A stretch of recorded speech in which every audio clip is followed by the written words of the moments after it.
साली पूरी घरवाली। लालच किस हद तक आदमी पर हावी होता है, आइए देखते हैं।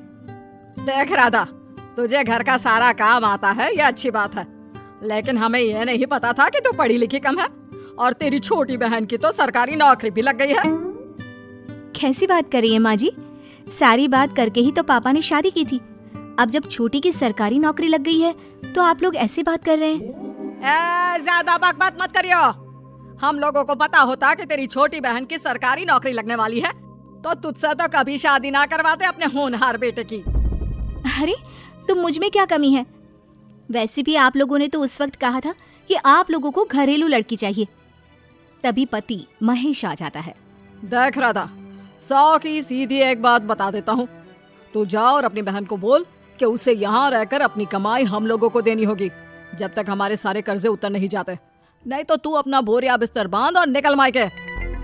राधा पति की बात सुनकर हैरान रह जाती है। दिमाग है भी क्या आप लोगों के पास? क्या बोले जा रहे हैं? साली को घर पर रखेंगे? अरे मोहल्ला समाज क्या कहेगा? और माना पिताजी को उसके पैसों की जरूरत नहीं है, लेकिन वो अपनी कमाई आप लोगों को क्यों देगी? अरे क्योंकि हम लोगों के ऊपर कर्जे हैं, समझी? या तो तू कमा कर ला या अपनी बहन को बोल कि अपनी बहन का घर बचाना चाहती है तो यहाँ आकर रहे। सभी मिलकर राधा को घर से निकाल देते हैं। राधा भी कहाँ जाती, मायके जाकर रोने लगती है। छोटी बहन मीना कहती है, अरे क्या हो गया दीदी, कितना पैसा मांग रहे हैं? अरे अभी दे देते हैं ना, रो मत, अब तो मेरी भी नौकरी है। लेकिन राधा तो रोए ही जा रही थी। नहीं नहीं, इस बार लगता है उन लालची लोगों ने कुछ और ही डिमांड रखी है, वरना राधा इतना ना रोती। क्यों बेटी, क्या हुआ है? माँ पिताजी, इस बार जो उन लोगों ने मांगा है ना, वो सुनकर तो आप लोगों के पैरों के नीचे से जमीन खिसक जाएगी। ऐसा क्या मांगा है दीदी? तुझे मांगा है।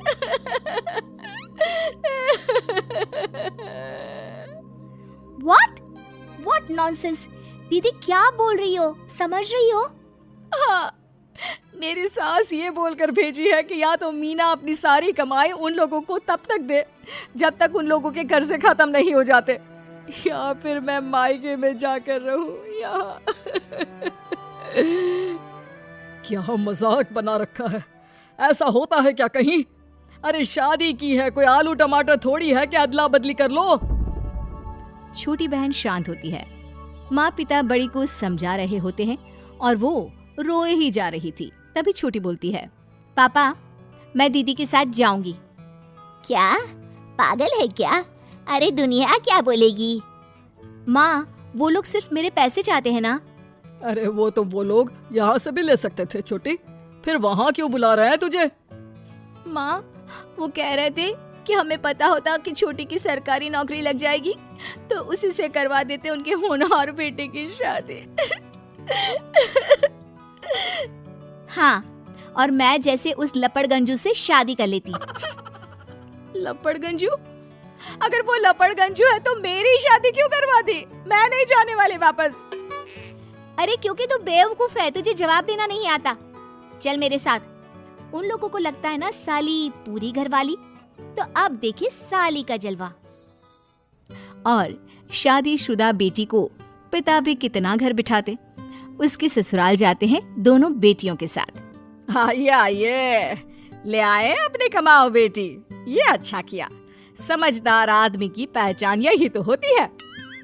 मुझसे बात करिए ना, मैं रहने आ रही हूँ इस घर में, तो मेरी कुछ शर्तें रहेंगी।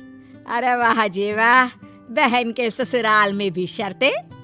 अरे और क्या, आप लोगों को मेरे पैसे चाहिए, दीदी घर का काम करेगी, इतना सब मिल रहा है। वैसे आप तो जानती हैं, बाजार में बिना शर्तों के तो एक पॉलिसी भी नहीं मिलती है। बात तो ये सही बोल रही है, सरकारी नौकरी वाली लड़कियां ऐसा नहीं मिलती।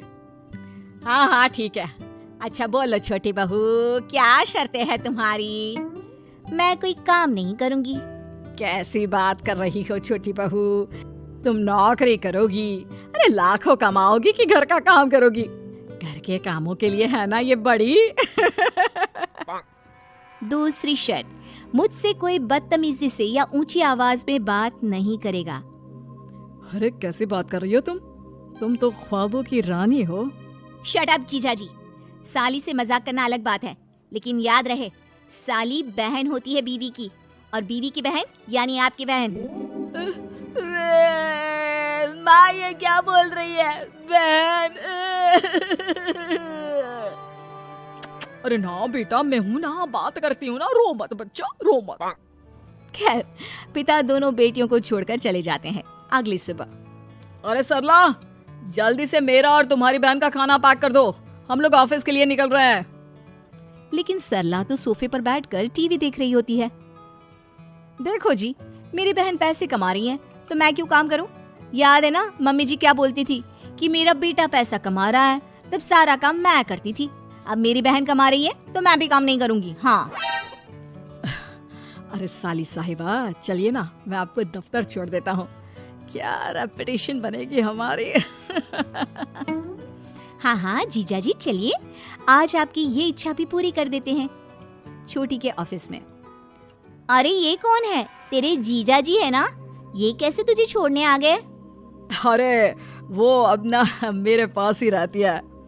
सभी एक दूसरे की तरफ देखने लग जाते हैं। हाँ, वो क्या है ना, दीदी तो पता है घरेलू महिला है, जीजा जी के कर्जे ज्यादा हैं और पढ़े लिखे इतने हैं नहीं कि कुछ अच्छी कमाई कर पाए, तो मेरी कमाई रखते हैं। बस जैसे ही इन लोगों का कर्जा खत्म हो जाएगा, मैं अपने घर चली जाऊंगी। पास खड़े जीजा जी का मुंह बन जाता है। घर आकर, छोटी, तुम ये क्या बकवास कर रही थी? ये सबको बताने की क्या जरूरत थी? अरे जीजा जी, आप खुलेआम सबको ये कहे कि साली आजकल मेरे साथ रहती है, तो लोग क्या सोचेंगे आप जानते हैं ना। अरे उससे कुछ मत बोलना बेटा, चल मेरे साथ, तुझे ना बाजार का डोसा खिलाती हूँ, चल चल चल। हाँ दीदी, तैयार हो जाओ, डोसा खिला रही हैं आंटी जी। तीनों जा रही होती है कि पास मोहल्ले की कुछ औरतें वहाँ पर जमा रहती है। अरे लाजो बहन, बहू की बहन यहीं रह रही है क्या? हाँ हाँ, इसे भी रख लिया है। अब आप तो जानती ही हैं कि हम लोगों का दिल कितना बड़ा है। जी, इन लोगों का दिल उतना ही बड़ा है जितना इन लोगों का कर्जा। अब बेचारी बुढ़िया का बेटा लायक तो है नहीं, और बहू की बहन की सरकारी नौकरी, तो ले आए घर अपने। इनका कर्जा अब मेरी कमाई से ही तो खत्म होगा ना। सबके सामने सास की भी बेइज्जती हो जाती है। घर आकर सास और बेटा दोनों छोटी पर बरस पड़ते हैं। बस, मैंने कहा था मुझ पर कोई नहीं चिल्लाएगा, मैं जा रही हूँ अब। अरे लेकिन, अरे जाने देना माँ, मुझे एक बात समझ में आ गई है, अगर हमें खुद पर विश्वास हो तो अपनी समस्याओं को हम खुद सुलझा सकते हैं। फिर